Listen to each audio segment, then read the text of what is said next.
عرب میں بت پرستی کیسی شروع ہوئی؟ جب حضرت ابراہیم علیہ السلام حضرت اسماعیل علیہ السلام کے ساتھ مل کر خانہ کعبہ کی تعمیر کی تو آپ علیہ السلام کی تبلیغ سے قبائل جرہم و قطور نے دین ابراہیم قبول کر لیا۔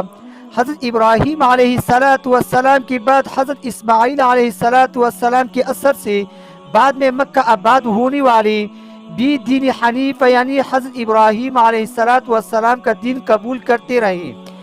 تب آل اسماعیل علیہ السلام سمیت تمام قبائل مکہ صرف ایک واحد خدا کی عبادت کے قائل تھے اور خانہ کعبہ کا تقدس پوری طرح سے قائم تھا۔ لیکن جب حضرت اسماعیل علیہ السلام کی وفات کے بعد پھر کوئی نبی اہل مکہ کی رہنمائی کے لیے مبعوث نہ ہوا تو آہستہ آہستہ ان میں شرک و گمراہی پھیلنے لگی۔ جب مکہ پر قبیلہ ایاد اور قبیلہ خزاعہ یک کے بعد دیگری حملہ آور ہوئی تو بنو اسماعیل کی کئی قبائل کو مکہ چھوڑنا بھی پڑا۔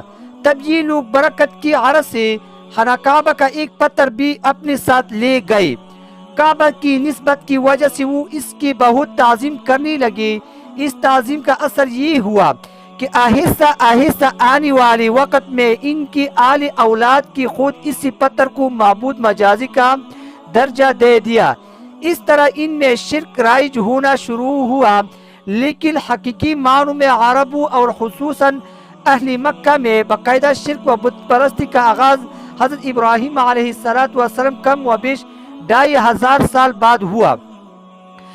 جب بنو خزاعہ نے مکہ پر قبضہ کیا، عرب میں بت پرستی کا آغاز کرنے والا قبیلہ خزاعہ کا سردار عمر بن لحیہ تھا۔ یہ شخص خانہ کعبہ کا متولی تھا۔ ایک بار جب وہ شام گیا تو وہاں اس نے لوگوں کو بت کی پرستی کرتے دیکھا۔ یہ کل 5 بت تھے جن کا نام ود، یغوث، سواع، یعوق اور نصر تھے۔ ان بتوں کی قوم نوح پوجا کرتی تھی۔ یہ شخص وہاں سے ان کی بت ساتھ لے آئے اور پسی پر ان کو جدہ کے ایک مقام پر دفن کر دیا۔ جب مکہ واپس پہنچا تو وہاں مشہور کیا کہ اس سے اس کی تابع جن نے ان بتوں کا پتہ بتایا ہے جنہیں قوم نوح پوجا کرتی تھی۔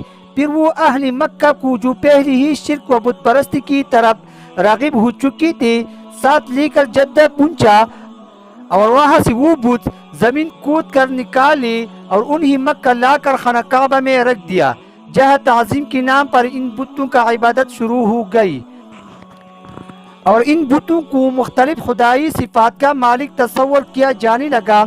آہستہ آہستہ اہل مکہ خود نئی نئی بتوں کو ڈالنے لگا۔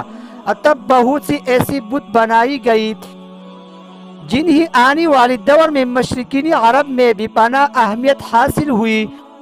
چونکہ کعبہ کی وجہ سے مکہ پوری جزیرہ نما عرب کا مرکز تھا، تو جب باہر سے مختلف قبائل کے لوگ حج کے دن میں مکہ آتے تو وہاں ان بتوں کی پرستش ہوتے دیکھ کر واپسی پر ان بتوں کی شبہ بنوا کر ساتھ لے جاتے اور اپنے علاقے میں ان کو نصب کر کے ان کی پوجا شروع کر دیتے۔